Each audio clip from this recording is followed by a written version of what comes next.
from my understanding, when your face gets submerged in water, it hits some nerve endings, which basically trigger this response. We have, there's blood shift, there's all sorts of things going on in your body. And my understanding was cold water could help bring on the mammalian dive reflex in a far more intense way. Can you talk to me about this? Yeah, so that works to some degree, but once you get to a certain threshold of cold, so it's cool cold water. We're not getting into cold water, because the issue with that is it will trigger, my understanding is it'll be more likely to trigger the mammalian response. But, in cold water, as soon as you start to shiver, all of that goes out the window. Yeah. And so, it is said that cool water will harness your vasovagal response more.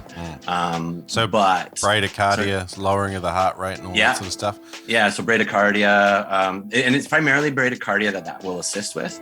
And then you have your splenic contractions that occur under pressure, and when you do breath holds and you get contractions. So that's the release of the rich oxygen blood that sort of just helps your body to go for longer, I guess? Yeah. Essentially, more red blood cells into your bloodstream, giving you more oxygen carrying capacity, and essentially your natural form of blood doping. And blood shift. So the shift from the blood from our extremities into around our central organs to protect us as we descend. I believe that's also sort of part of this response. Shivering and cold water, how does it disrupt this? And does it just mean that you have to use very finite windows for diving?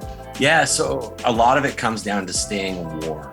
The shivering, like, you may be okay at the surface for a bit, and you'll kind of warm up a bit as you do a dive, and then your heart rate gets up towards the end of it, maybe as you start getting contractions. But as soon as you're on your dives and you're shivering, I mean, your breath hold starts plummeting. So countering cold, my issues with it is, like, obviously you keep wearing thicker and thicker wetsuits. Yeah. Quite often when if you're say you're like a diver in Australia, like you're in southern Queensland where I am, I'm wearing a 3mm. I go down to start diving some temperate waters, I'm putting on at least a 5mm. Quite often that wetsuit hasn't been worn for a while, or it's even brand new. I put it on, all brand new wetsuits, like, they just don't, unless they're full custom fit, they don't move and allow you that freedom of movement. They can feel quite constrictive, which then makes you colder because you're not moving properly. All of these things are a factor, and they dramatically decrease your dive performance because your comfort's impeded, your movement's impeded. How do you overcome that sort of stuff? Yeah, so neoprene is your friend. It's funny, I was just talking about this a bunch the other day again, and like, the one thing that really, and we'll come back around to the neoprene side of things, but the one thing that I really noticed with cold water freediving, as you progress and as you become a stronger diver, you're becoming more and more relaxed. So you will cool down quicker, and you will stay more relaxed, keeping your heart rate lower, which will contribute to you cooling down quicker the better you get. So it's almost like the better, more competent you're getting in cold water freediving, the thicker a suit you eventually start to need. Like, I know lots of people, and myself included, I started out there in like a 5mm surf suit with a chest zip, and like, I was hacking it up hard. Like, we can talk about that later, but it's I would never be able to do that now because I'm so much more relaxed. I would just freeze so fast. So you can get by with it when your technique isn't there and you're working harder than you probably should be. But ultimately, around here, I strongly advise anyone buying one suit, it's 7mm to dive year round. Ideally, like 7.5mm open cell suit for sure. And a rec suit or split cell, but not like comp suit.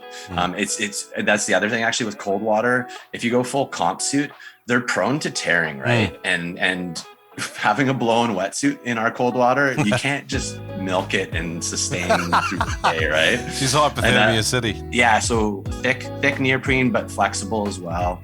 And then honestly, because of the peripheral constriction and blood shunting you were talking about, the mammalian dive reflex, open cell gloves and socks. Okay. Like, it's something that will extend your longevity, because as that blood moves from your extremities, your hands and feet are going to be what get cold the quickest. Yeah, 100%. And so having open cell, snug fitting gloves and socks gloves are tough because either they usually fit too tight or loose, but if you can find the right one in the right size, it makes a big difference having open cell against your skin rather than closed cell and nylon sticking against your skin.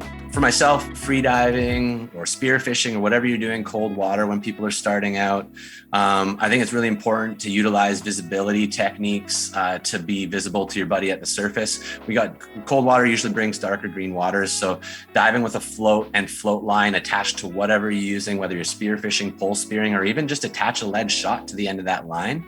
You're dragging around the scope of the line and it creates some resistance that you're having to work against, but it lets your buddy at the surface have that visual tell as to the direction you are underwater. And also it allows you to share reference points with your buddy who's at the surface when you come back up. Like you can leave the gun or the pole spear or just the lead shot and point it into a hole, and maybe you saw an octopus or a wolf eel in there, and you go back up, you do your recovery breaths, and like, hey, back of that hole where the lead shot is, have a look. And you can kind of share your dive site and location. So there's pros to it other than safety too. Other than that, like we've got lots of little techniques for staying warm, but one that gets kind of overlooked a lot of time in cold water is you bring a cooler out and fill it with warm water. So we use little lunch coolers all the time, and we fill them full of hot water and bring them out mainly to warm our hands and feet up again, just to get them moving again. And then that'll allow us to warm up a lot better. Yeah. And then otherwise, just like keeping it simple with broth and tea and eating light and drinking things that are light that have caloric value, but that are warm and aren't acidic is great. And then layers, man, it's all about layers and cutting the wind, because it's the evaporative cooling that'll get you more than anything else once you're out of the water. And I mean, like our last course, we were out 1 degree Celsius surface temps and 8 degree in the water. And it was a challenge at lunch, let's just say.